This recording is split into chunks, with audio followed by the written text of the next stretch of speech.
One of the things that I think we could all agree on today is that we are under a great amount of pressure in our society. We have all kinds of pressure on us. We have, many of us, financial pressures. We have, all of us, I think, time pressures.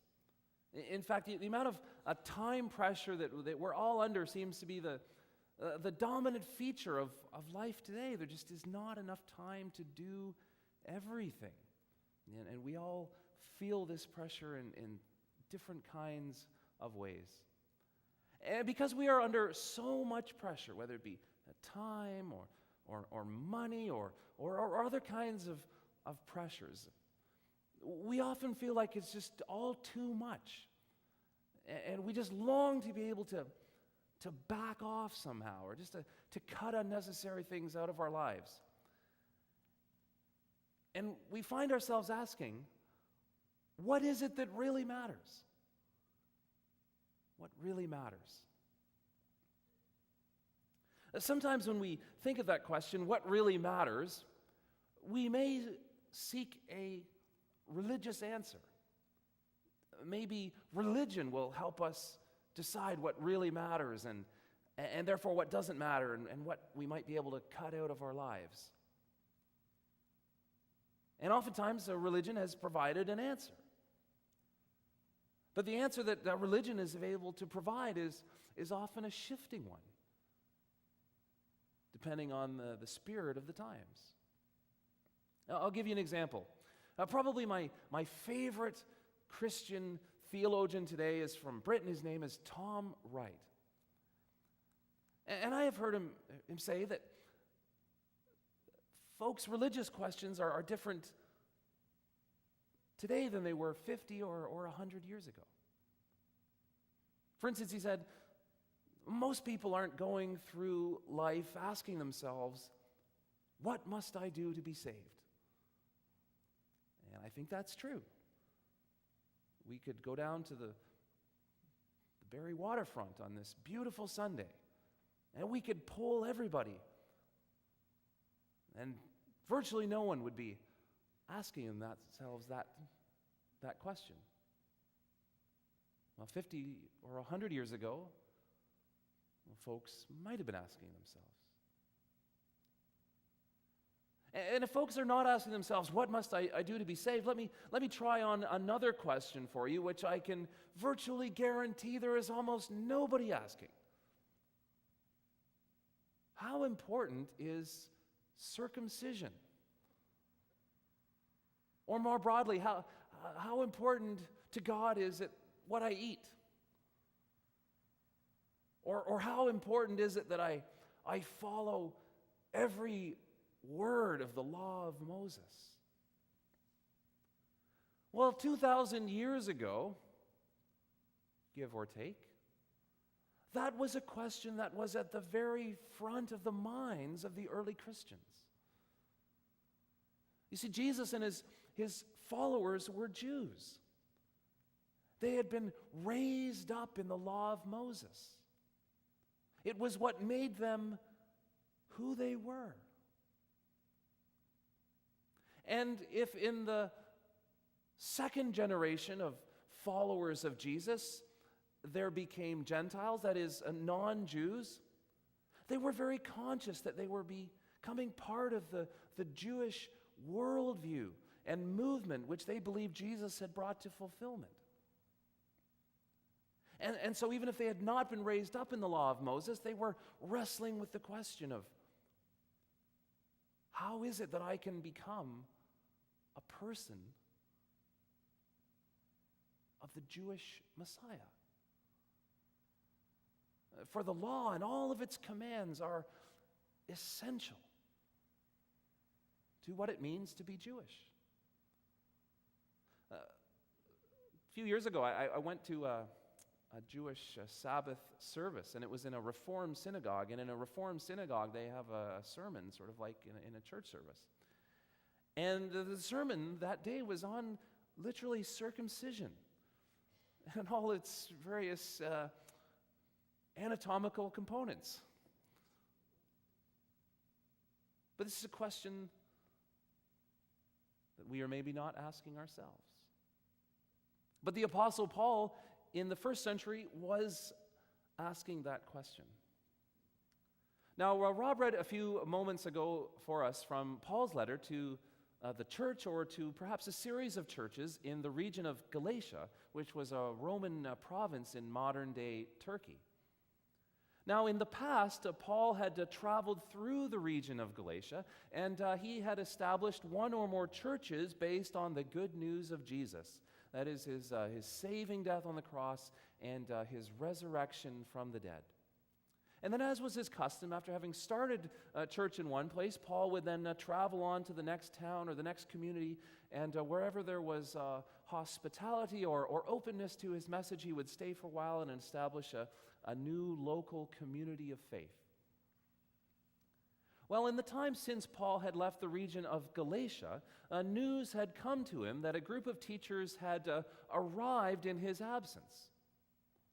And while they repeated to the Galatian Christians the story of Jesus, they drew from that story a different set of implications. And in point of fact, they had come along and told the Galatian Christians that, yes, Jesus is the Messiah, yes, you ought to follow him and put your trust in him, but in order to do so, as Jewish Messiah, you must yourselves become Jewish.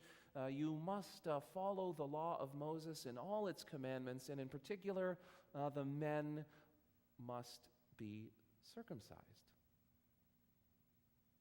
And this, therefore, was the occasion of Paul's writing a letter back to the Galatians, encouraging them not to begin following the law of Moses, not to become Jewish in order that they may become followers of the Messiah, but saying that in Jesus, the law has been fulfilled. And in point of fact, if we were to dig more deeply and read between the lines of Paul's letter, we would find, I think, him saying that the purpose of the law was to separate Jews from the rest of the world. This is not a bad thing for Paul. This is an important thing. But he would say, now that we have the Messiah, and namely, now that the Messiah has been risen from the dead, we are at a new point in history. God no longer wishes to divide between nations and peoples. God wishes to fill all of creation and to be God for all peoples. And so this is why he can say at the conclusion of his letter, as we heard this morning, circumcision or not circumcision doesn't matter. What really matters is new creation. That God is doing a whole new thing. If most of us today are asking different sorts of religious questions than our parents or our grandparents or Christians long ago, it is perhaps because we likely have a conception that there is something out there called religion. And religion is kind of like a mountain. And we're all just climbing up different sides of that mountain. And I think Paul would say that there is probably something to that in the longing for God that has been wired into our DNA as human beings. But what Paul would then say, I think, is that, in fact, there is no longer any mountain.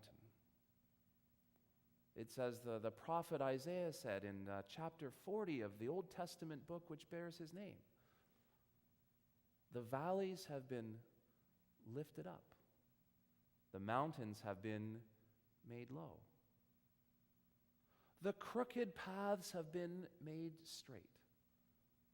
That God might come directly to us and be in our midst. Friends, this is new creation. The refashioning of creation and the filling of God's presence throughout all creation. That all peoples, no matter who they are or where they come from, might know the presence and the love of God. What really matters? There are all kinds of ways out there that people try to answer that question. One I found online this week was by the self-help guru Tony Robbins. And Tony Robbins said that the way to find what really matters in life is to know what you want, to understand why you want it, and to go and make it happen. The problem with what Tony Robbins has proposed is that you could do anything by that logic. I mean, you could commit murder. You know what you want and why you want it, then go and make it happen. Well, that's not a good enough answer. I think there are probably about three groups of ways, or three categories that people use to try and find out what really matters for them today. One is through experiences. That a meaningful life comes through different kinds of experience. And so a life lived in that way is an endless string of world travel and bungee jumping and skydiving and ticking things off your bucket list. And experiences are wonderful, and we ought to be thankful for the different kinds of experiences we get to enjoy. But the problem with experiences is that we can never do them all. And even for those experiences we have sought out, they may not provide the meaning we had hoped for in the end. I know I probably tell too many sports stories in my sermons, and for those of you who are not sports fans, I apologize. But a number of years ago, there was a very famous golfer named David Duval. He was an American. He reached number one in the world for a short period of time. And when he was about 30 years old, he won the British Open Golf Championship, one of golf's most important tournaments. It was something he had strived for his entire life. In fact, it was the one thing to which he had strived above all else. And he has said that after the tournament finished on Sunday, he was in the back of the limousine holding the claret jug trophy, and he felt a great emptiness inside. For this thing for which he had strived all his life and which he now had attained didn't provide the satisfaction he had hoped for. Another way we might try to find meaning in life is through relationships or experiences. If we can just meet the right person, or if we can have the right family, everything will be okay. And relationships are wonderful things, and we ought to be thankful for them. But perfect relationships are an elusive goal. Even when we have found happiness, we can find that heartbreak soon follows. And so relationships cannot be the totality of how we find meaning or happiness in life. Sometimes we may try to find meaning and happiness and purpose, having a purpose that is outworked in all we do. But even having a purpose can create an absence of joy and contentment, and can even lead to anger and bitterness if we have made some kind of self-sacrifice that we did not originally intend. What really matters? Sometimes we turn to religion to help us answer that question. What really matters in a religious sense? I think even here we must be careful. Oftentimes, if we think that religion is going to tell us what matters, we can go down the wrong road. So often, religion leads to rules. For we think if God is paying close attention to us and that God really cares about what's going on in the world and with us, we have to write that down and we have to put it in a carefully defined set of rules and put everything in the proper order. And before you know it, God is micromanaging every area of our lives. From what cereal we eat to what parking space we find. I visited a church recently for a meeting. And I wasn't able to learn a lot about that church, but I was able to learn something pretty important. The most important thing to that church was keeping food and drink out of the sanctuary. They were not as interested in the religious message which was being taught from the front, but about nothing falling on the carpet. And the sanctuary wasn't even that fancy. What really matters? Paul told us that many of the things that we think matter really don't. What matters for Paul, and I suggest for us, is new creation. That God wants to come into our midst. That God wants to do a new thing in the world. That God wants to remake the world as it was always intended to be. And moreover, that God wants to remake us as we have always been intended. That God wants to take our brokenness and mend us up. That God wants to get us off the wrong course and set us on the right one. And how do we do this? We put our trust in, we claim our identity in the one in whom God's new creation is so evident, Jesus, the Messiah. And when we do that, God begins to fill us with His Spirit